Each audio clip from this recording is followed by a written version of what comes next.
So, before we get started with practice problems, the first thing you want to consider is how to study for the exam.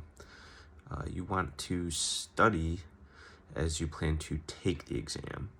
And what does that mean? That means you need to gather your supplies first. You need to get your calculator. You need to organize the material that you will use to reference when you take the exam. 95% of the questions that will be asked can be answered using the CERM. It is the one book that you need, the Civil Engineering Reference Manual. Get familiar with it. Put your soul into figuring out the pages, the sections, how the numbering sections work, tab sections, specific topics that you need to reference. By doing this will give you an edge on finishing each question in the allowed time. The big key is to be able to complete the questions at a average rate in order to finish most of them. Obviously you want to finish all of them, but you can't waste your time looking at questions that you don't understand right away. You only need 70%, or approximately 70%, to pass the exam. There's 80 questions. 56 questions can get you to 70%. Another big thing to consider is your schedule to your test. Ideally, you have a study partner or someone or something that you can reference and keep you on schedule.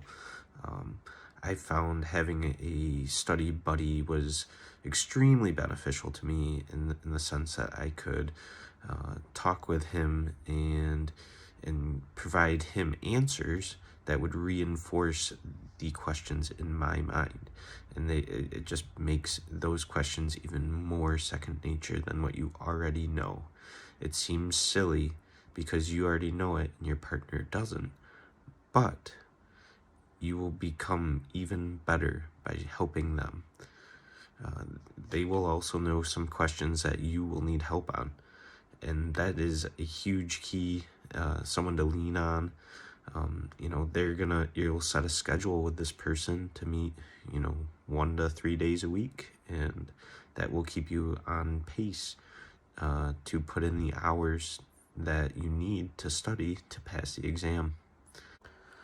The last thing I want to address in this video is what kinds of questions are you practicing?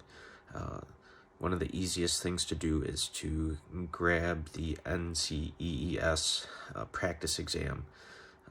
They sell you one, but that exam is straight from the source and will give you an idea of the questions that will be on the exam. There's plenty of material out there that it's not similar. It's not similar enough, and they just sell it to you to, show that they have something to give you, and it can lead you down a bad path. You really need to make sure you're practicing the questions that will be on the test. They may not be similar in the sense of exact wording or science behind it, but the size of the question, what type of question are they asking? That's really what you need to consider. Something that the NCEES puts out is a list of how many questions per topic you will see in your breadth or in your depth, and you need to go look at that and understand you're only going to have 4 to 6 questions of certain topics, and some may be higher, some may be lower. You can't overweight one style of question and then expect to know the whole test. You need to be very versatile.